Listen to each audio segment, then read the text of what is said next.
What if the very thing you threw away was the only thing that could save you?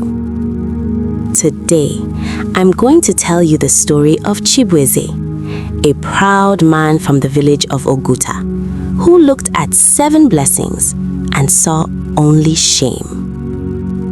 Stay with me until the very end, because what happens to this man, nobody saw coming. Long, long ago, in the red-earthed village of Oguta, there lived a man named Chibueze. Chibueze had land, he had yams, he had a tall iroko tree at the entrance of his compound. But more than anything, he had pride. Now, pride is not always a bad thing. A little pride keeps a man standing tall. But Chibueze's pride was the dangerous kind, the kind that blinds a man. He had one wife, a quiet, strong woman named Adaeze. The village loved her. She woke before the sun, she farmed, she cooked, she loved her husband faithfully. But Chibueze had one complaint, one wound that refused to heal. Adaeze kept giving him daughters. The first daughter was born, Chibueze said, "Try again." The second came, next time it will be a son. By the 5th, he stopped coming to see the baby. By the 7th daughter, he called the whole village together, stood in front of the elders, the women, the children, and pointed at Adaeze. Chibueze said, "This woman has failed me. 7 times I planted a seed, and 7 times she gave me weeds. I need sons, sons to carry my name, sons to bury me when I die. Adaeze, take your daughters and go back to your father's house." And just like that, he sent them away. 7 daughters, 1 mother, no goodbye. The only thing Chibueze felt that day was relief. But the gods were watching. 2 years later, Chibueze married again, and this time, the heavens gave him exactly what he asked for: 3 sons. He threw the biggest celebration Oguta had ever seen, slaughtered goats, poured palm wine, danced until his feet ached.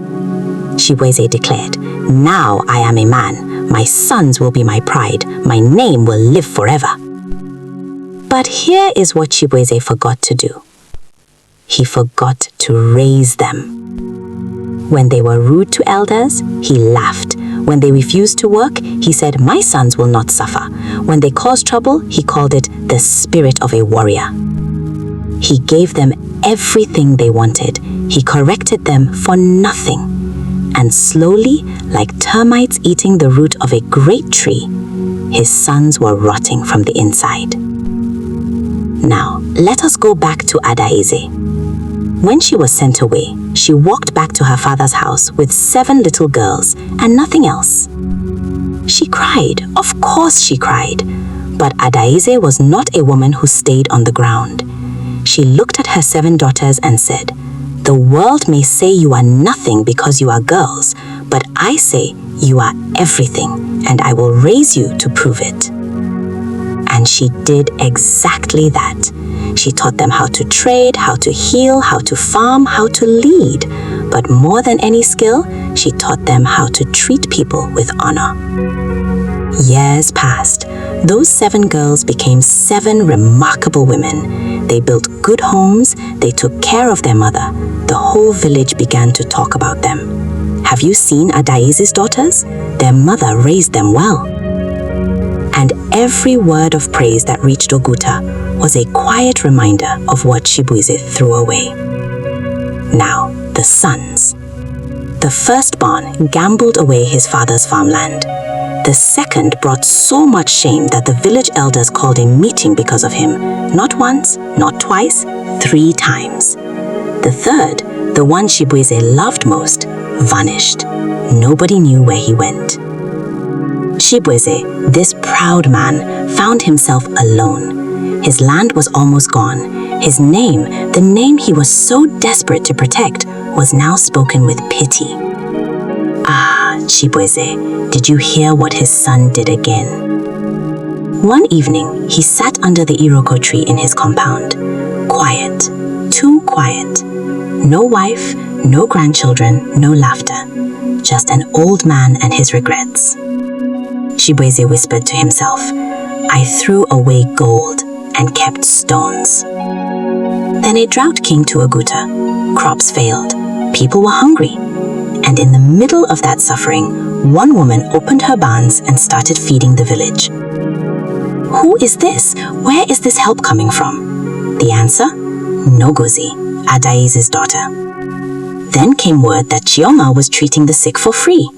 One by one, in different ways, the 7 daughters showed up for the village that had once watched their mother be disgraced. No bitterness, just grace. When Chibueze heard this, he wept. This proud man who had never bowed to anyone wept. He sent word to Adaeze, asked if he could see her. And Adaeze, because she was Adaeze, agreed. Adaeze said, "Chibueze, I did not raise my daughters to hate you. I raised them to be better than the pain you caused. That is the difference between us. I taught my children, you only celebrated yours." He had no words. What do you say when the truth is standing right in front of you, wearing the face of the woman you once disgraced? He bowed his head, and for the first time in his life, Chibueze was humbled. My people, this story is old, but look around you today and tell me it isn't still happening. Children raised without correction, daughters treated as lesser, sons celebrated for nothing and taught nothing. The lesson of Chibueze is simple. A child raised with love, wisdom, and discipline, boy or girl, will be your crown in old age. A child spoiled and left to the wind will become your greatest sorrow. Adaeze had no land, no power, no approval, but she had purpose, and she passed it on. That is the real inheritance. If this story moved you, share it. Someone out there needs it today. Subscribe and come back. We have many more stories where this came from. Take care of your children. Take care of their character. Because what you plant today, you will harvest tomorrow.